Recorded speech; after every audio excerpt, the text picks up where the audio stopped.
European action here now is Paxson Panganiban at the top of the screen, battles Nathan Blewitt at the bottom.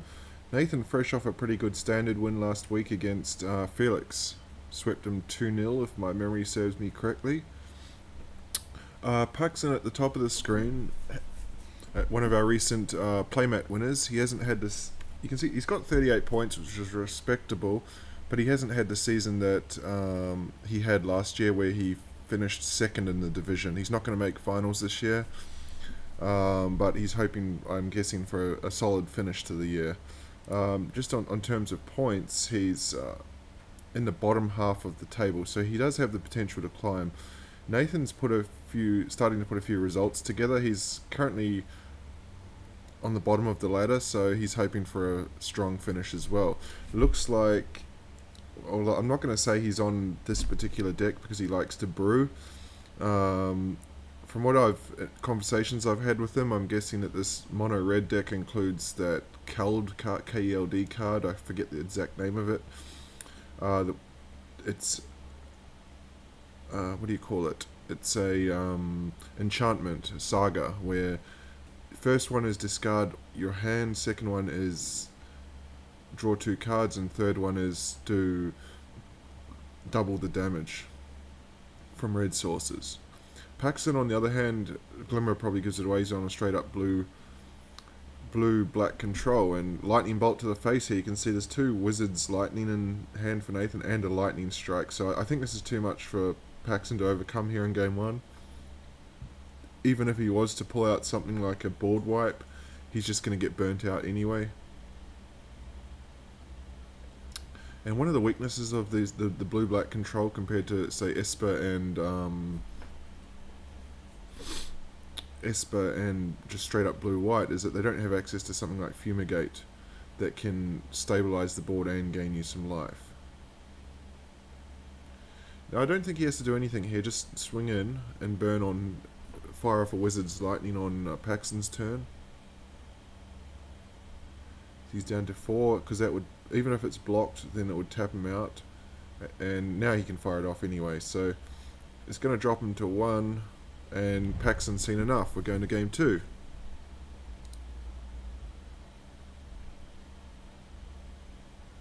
Okay, so he's not on blue-white after I said that in the previous. He just couldn't find a white source. So he straight up plays a Glacial Fortress.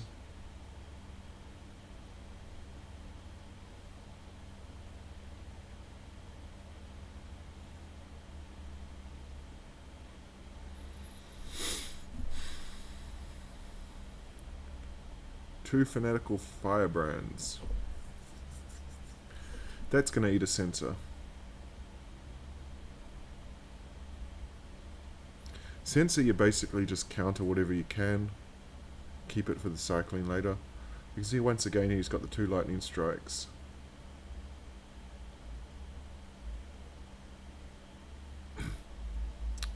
Two Goblin Chain Whirlers. He can fire this off, it's going to be nice, it's going to take down that Glint Sleeve Siphoner. Game 1 Nathan didn't play his Chain Whirler, so Paxson wouldn't have seen that, but because normally this deck plays those, the 2 ones in the sideboard, but I think I wouldn't have bought it in anyway. Jaya Ballard, well there's some tech. He's going to take this opportunity now to fire off the Lightning Strike while Paxson's tapped out. Also gives Soulscar Mage prowess. Paxson down to 11. But Nathan's just a bit slower this turn. You think Paxson could possibly stabilize here. Gets a second white source, so we'll see if there's a Fumigate to follow up.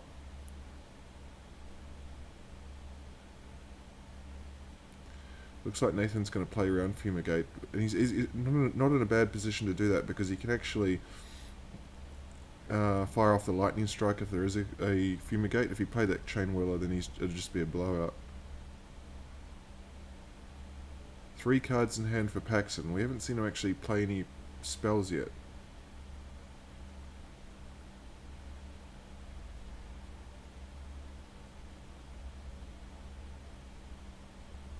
Does this draw a counter? It does. Syncopate. Down to 2 cards though.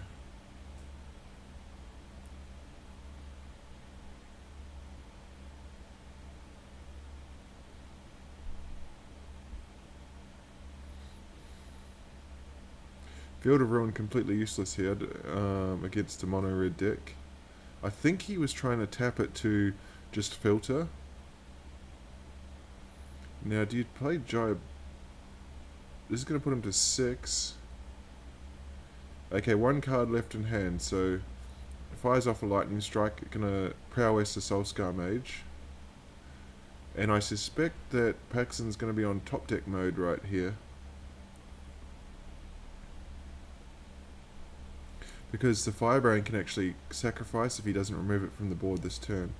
So he needs to sweep it to kill both these creatures or he's dead. He's gonna cycle to see if he can find one. He cannot, so Nathan very quickly takes standard in 2 games and we're on to modern. And it looks like he's on the same deck he played against Felix last week, which is a kind of a Boros burn deck that also plays that Flame of Keld saga. Paxson, I got no idea what he plays in modern. We're going to find out very quickly. He's going to suspend the Rift Bolt.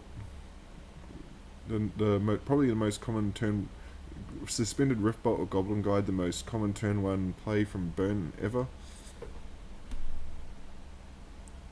And a breeding pool. So is Paxson playing Blue-Green Merfolk and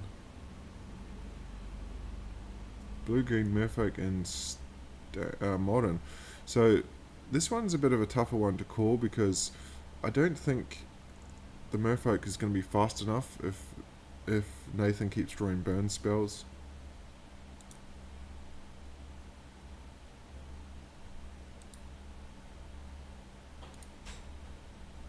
Here comes Rift Bolt off suspend. You can see the Lord of Atlantis. But Nathan just flooding a little bit here. That's right. Shard Volley is going to be good for the flood. Because he can get rid of these lands without much consequence. There's another Lord. So the power's starting to build up. 7 coming across here. 2-turn clock on... Yeah, he's going to be forced to fire off the Shard Volley, I think, on one of the Lords. Where's it going? Yep, going to take down the Marrow Regery.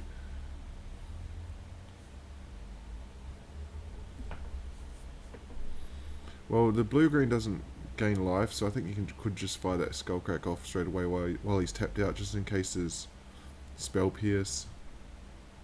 Here's another Lord, so this doesn't look good here for Nathan. Paxson's starting to build a board presence. I think Paxson's got... Yeah, that's lethal next turn. So we're about to go to game 2, Paxson up a game, because there's no way Burn can do 9 points of damage in 1 turn with 1 card.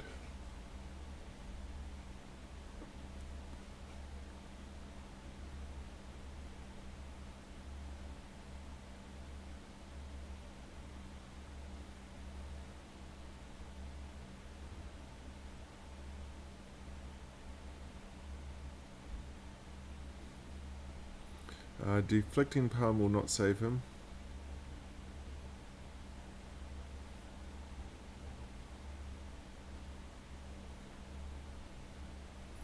He's going to play this out. This is where I should have had my Mortal Kombat guy come in. But I didn't do the editing for this, so we're on to game 2. It was the Phantasmal Image that convinced him, not the dead on board there. This is 1, 2, 3.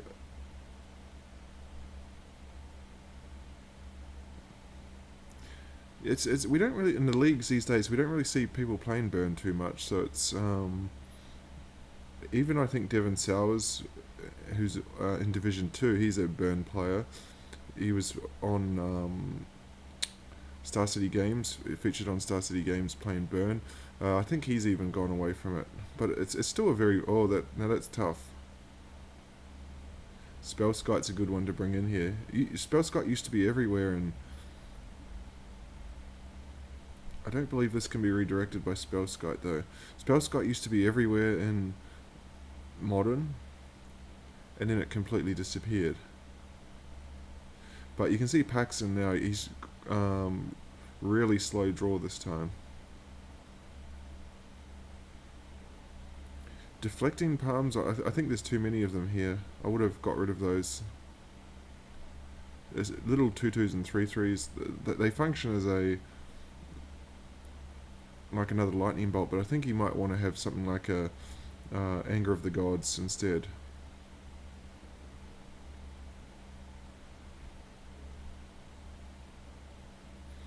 That's a really good card from EDH staple, currently standard legal, Shape of Sanctuary, so you get to draw a card every time a spell targets one of your creatures.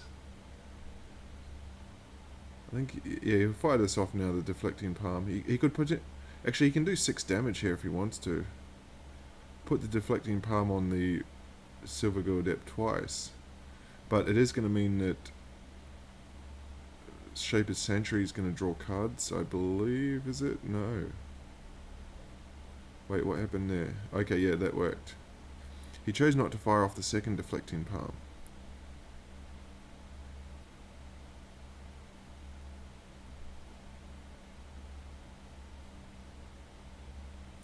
So he's going to suspend Rift Bolt, so he can actually... He's got lethal on board. If there's no counter spell from Paxson, we're going to game 3 here. Oh, he's going to go and get rid of that Deflecting Palm.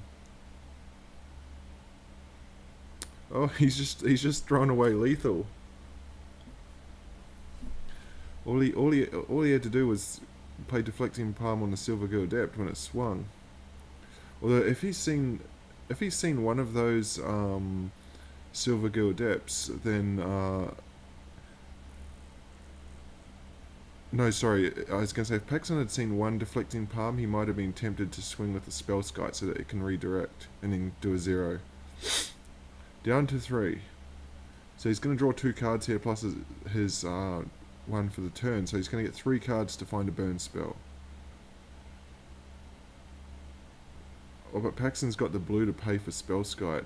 And that's going to draw him a card. Oh, that's vicious. There's a bolt, but that's not going to work because of Spellskite. He can actually finish off the... Oh, no, he can't even finish off the Spellskite because the other Spellskite can redirect it, but that will kill the other Spellskite. So Nathan's actually going to have to use 2... So that'll kill that Spellskite there. Wait, what's he gone and done it? Don't... Because he's got to pay 2 life here. So he can, yeah, this 2 lightning bolts here should finish off both Spellskites.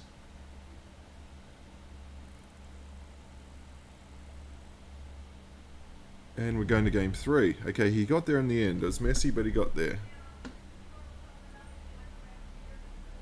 So Nathan, I believe, he's told me in chat that privately that he has not won a game in the league this season. So he has not won a match in the league this season. So he's now 1 game away from getting there. And you can see Eidolon of the Great River. We saw him in his match with Felix last week. Felix was playing Crackclan Ironworks. And Eidolon's really good against that deck. But he did not have any in his deck. So I suspect that's a little tweak he's made after the first one.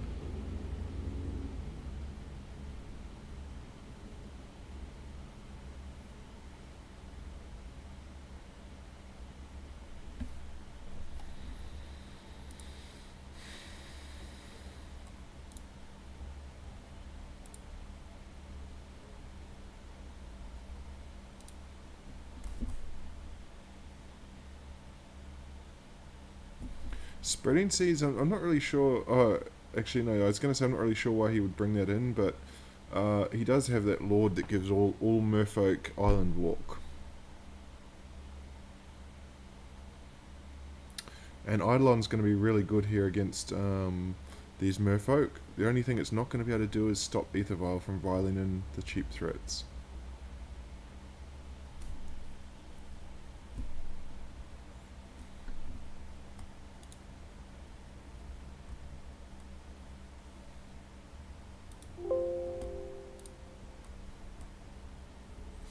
This is the one I believe gives them all Island Walk, so you can't actually block the Silver Gill Adept here.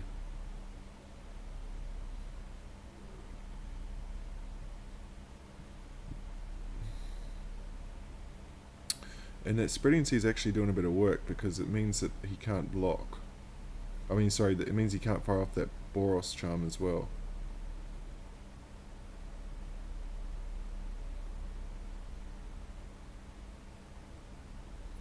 Now, he didn't swing with Eidolon. I'm not really sure why, unless he's playing around Kamina's Speaker coming out from the Ether Vial, which would be a 2-2.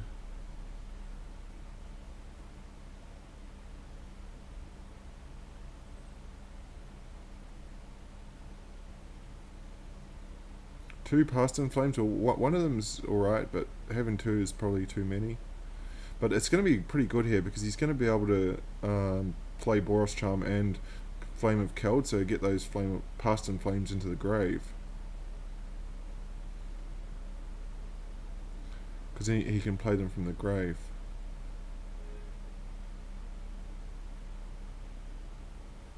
He's getting punished with his own Eidolon. And again, down to 6.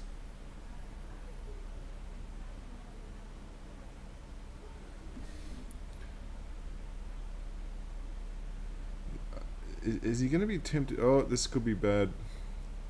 He could just be dead right now. I didn't see that one coming. Collected Company and Ether Vials in the same deck. Yeah, that's dead. So we're going to Legacy. And his wait for a win in a match win is still on hold as Paxson takes Modern 2-1. What is this? This looks like a red-black Reanimator. That's awkward. If that Swamp was a Badlands, this would be a very good hand. I'm tempted to keep that. Yeah, I don't disagree with that keep. 2, 4, 6, 7. If he's not, especially if he's not on the play, he can just not do anything and just discard it and play the next turn. Yeah, so don't do anything. Oh, okay.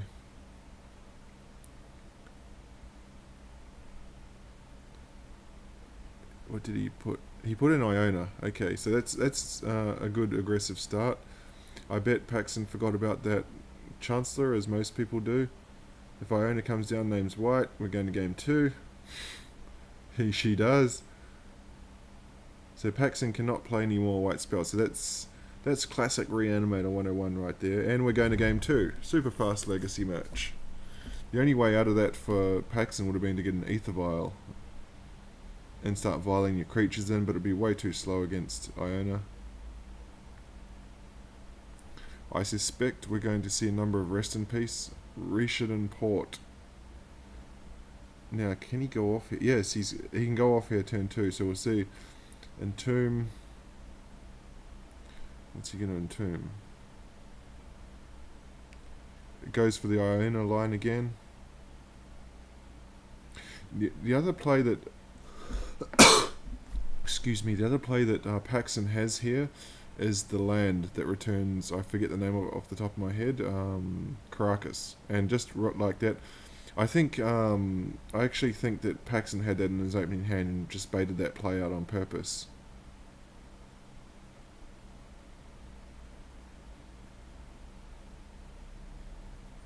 He is not going to be able to beat a Chancellor of the Annex, though. But Nathan's going to take 7 if he wants to reanimate that. I'd be tempted to fire off Unmask first here with an Entomb.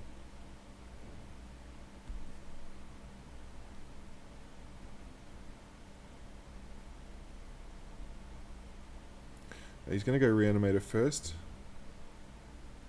I think he's got to reanimate the Chancellor.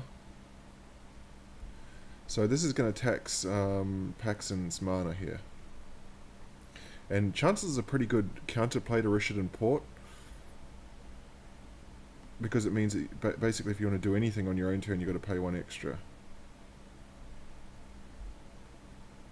So he's forgotten about the first trigger again here. There's 2 games in a row. So what's happened here is because he revealed it from his opening hand, that's one trigger, and because it's on the in the game board now, it appears every time.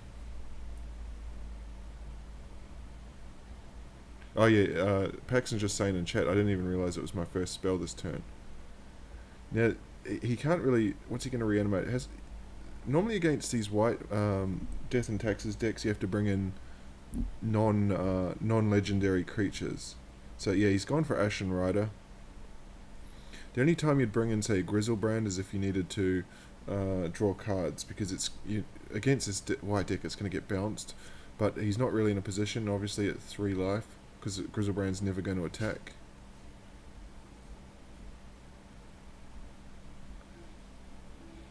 As Stoneforge Mystic comes down, is this going to force a game 3?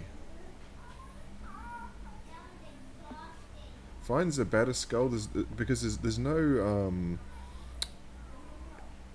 go wide strategy. There's no creature removal except that Ashen Rider.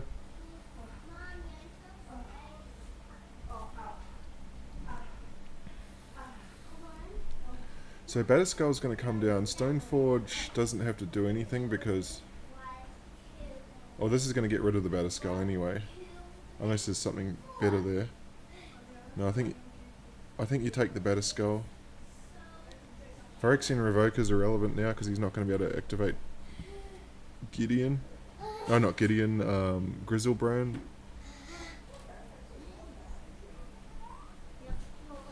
That's super aggressive. Mm. 2-turn clock. Elishnorn would be alright here as just a sweeper. And here's the tax coming down again. You see Richard Port here is not going to do anything because now he's just dead on board. Yep, so we're going to game 3.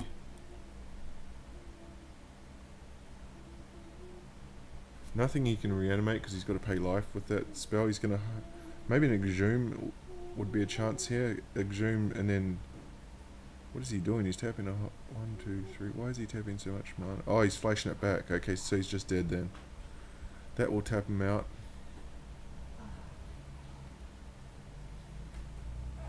And we're going to game 3. So, we've seen in Modern and Legacy now, he's got within a game, he's taken the first game each time and then he's stumbled. Pithy Needle. Well, Pithy Needle can stop Ether Vial.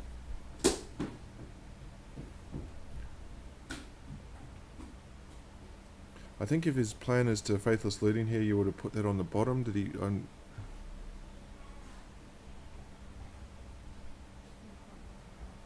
But he kept it on the top actually, so it doesn't really work. He had to bottom that. Because and he's misplayed here. He should have Dark Ritual. Then he can Entomb and Exhume on the same turn, so have something on turn 1.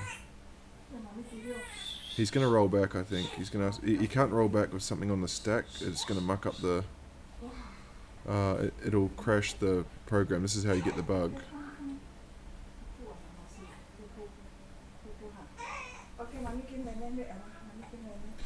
So yeah, the correct thing here is to let Entomb resolve and then request the rollback.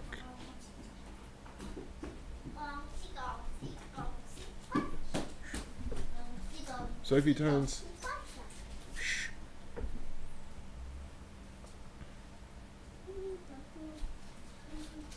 So he's it's just going to play out. I think they don't have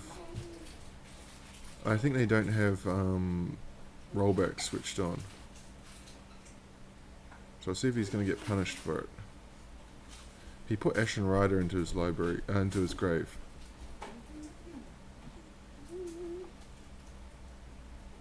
And there's Caracas, so Ashen Rider was a good choice. So he's got a number of options now. Now he can Dark Ritual, still get back.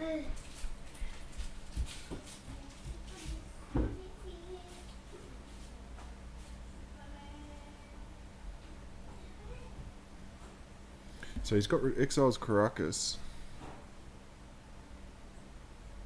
Going to spend some mana. If he can hit a Swords to Plowshares here, or Ether Sworn Canonist.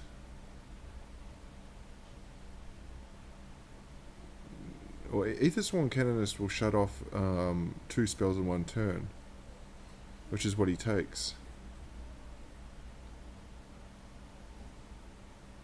Ashen Rider has flying, so it'll beat anything, and that's a good draw, Cabal Therapy.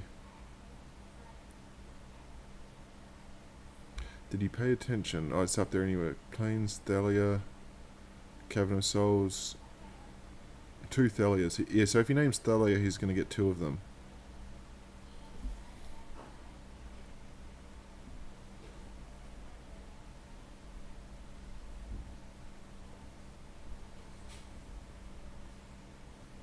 And it's exactly what he's doing.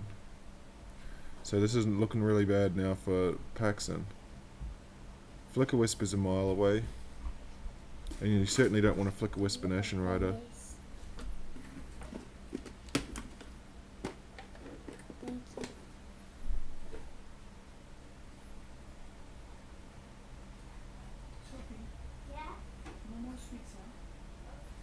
So he's going to go to 15, so Stoneforge will come down, but I think this is going to be awkward because Batterskull is going to buy him some time because he can't really swing the Ashen Rider because Batterskull will just come straight back.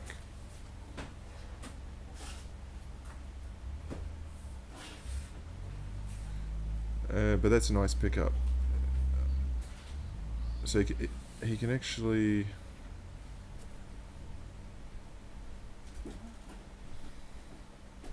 Yeah, Alash Norn next turn is going to be huge.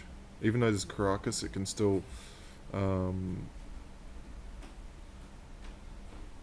it's still going to be able to act as a... get rid of that Stoneforge, but probably a turn too late.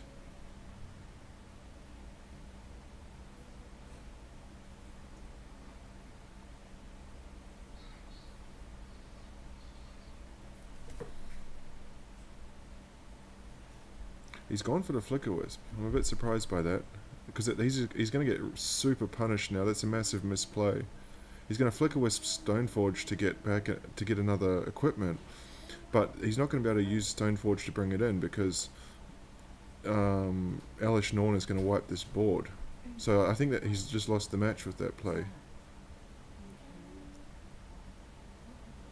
Alash Norn, you can see Nathan couldn't fire that one off fast enough. And this is going to be the game. Flicker Wisp and Stoneforge down. 7 power, and Nathan finally gets a match win here. Taking down Legacy with the trusty old Reanimator 2 games to 1.